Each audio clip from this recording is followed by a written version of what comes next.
They talk about, Madam C.J. Walker being a millionaire, right? Keisha made her a millionaire. She was making $1,000 a day in 1910, which is equivalent to $33,000 today, which means in today's money, she was making over $1 million a year. They only cared about trying to look like Becky. That's all they cared about. Products. Look. Look at it. Look at this. Look at the hair. This is what she was selling. Get your hair straight like this. This is what she was selling, black men. Get your hair straight like this. That's all it was. Products. And look, the little girls were indoctrinated by this.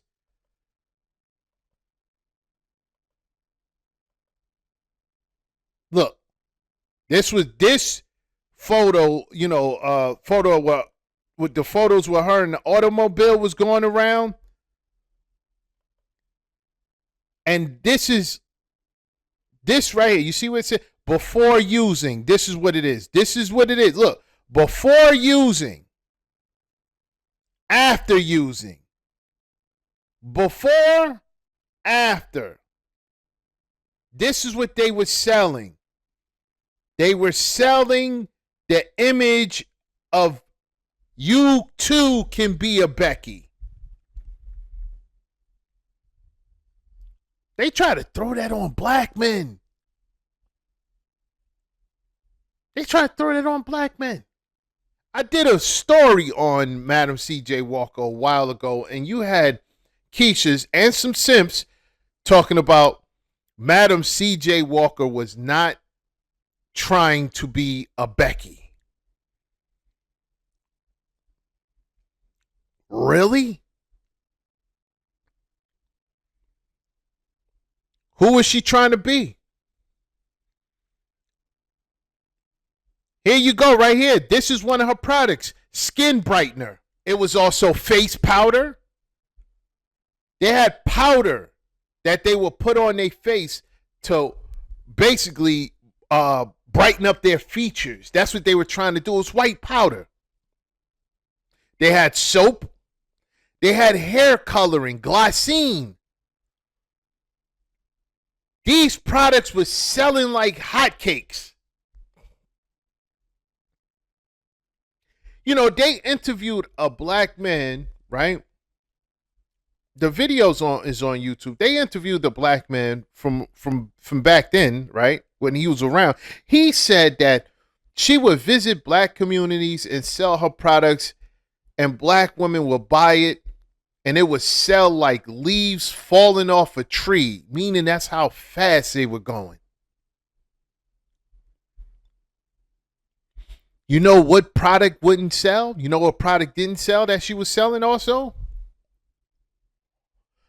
Pomade for men.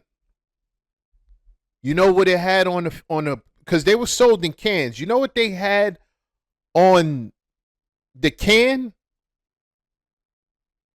A Brad's face.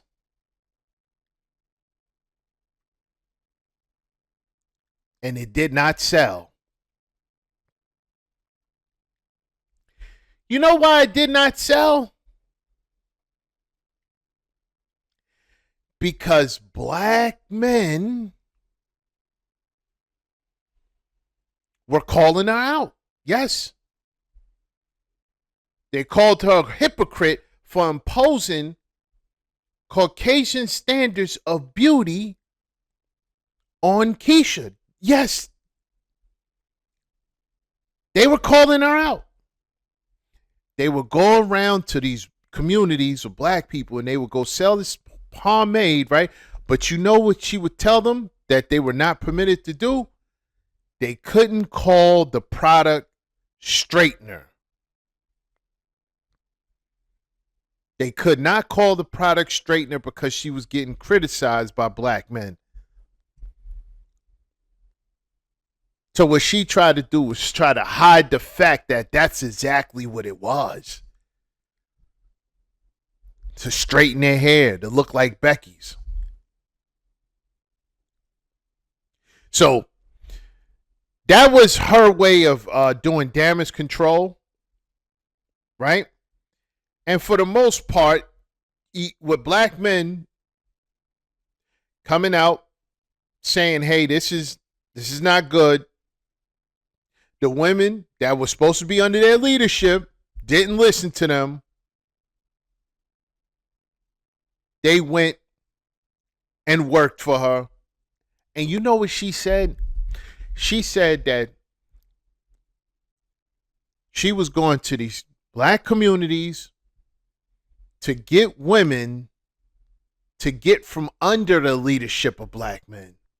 That women need to think for themselves, right? They don't need to be dependent on no man. This is in 1910. 1905, the business started. Let's move to 1910. 1910 is when the business really started to take off. She wanted Booker T. Washington to support her, to endorse her. He said no. He understood what she was doing. He understood it. He understood that what you're doing is not helping at all. Because you see, black men, it wasn't just her selling hair products.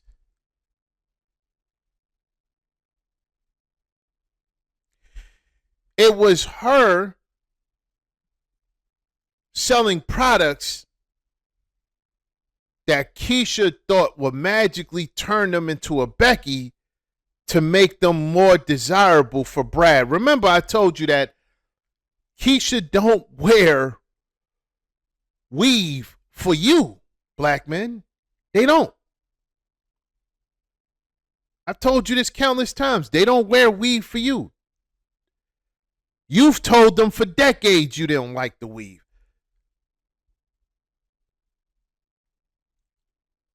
You just didn't understand. The weave is not for you. Keisha know you don't like the weave. It's for Brad. They're trying to attract a Brad. And while trying to attract a Brad, they living right under you. In your household.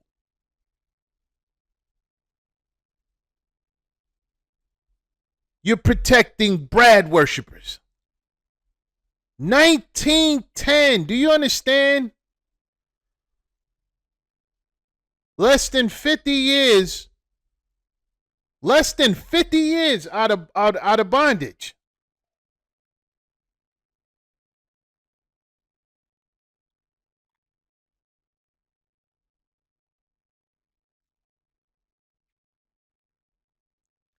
Which goes to show you that a lot of these slave revolts, you had about 290 of them, possibly more, got infiltrated and derailed because of Keisha. When brothers be talking about the 60s, you know, with Keisha and you know, and Becky, you know, indoctrinating, you're way off, man. You're way off. This is way before. This is even what this is even way before this. You're way off, man. That's not where nothing started. You know, brothers talk about that's where it started. No, it did not, man. You're way off. You so far off. The difference in this between the 60s and the difference between back then is that back then they had no choice but to live under the leadership of black men. They had no choice. No, what happened in the 60s is Brad gave them some crumbs. Brad said, nah, this time we're going to give you some crumbs.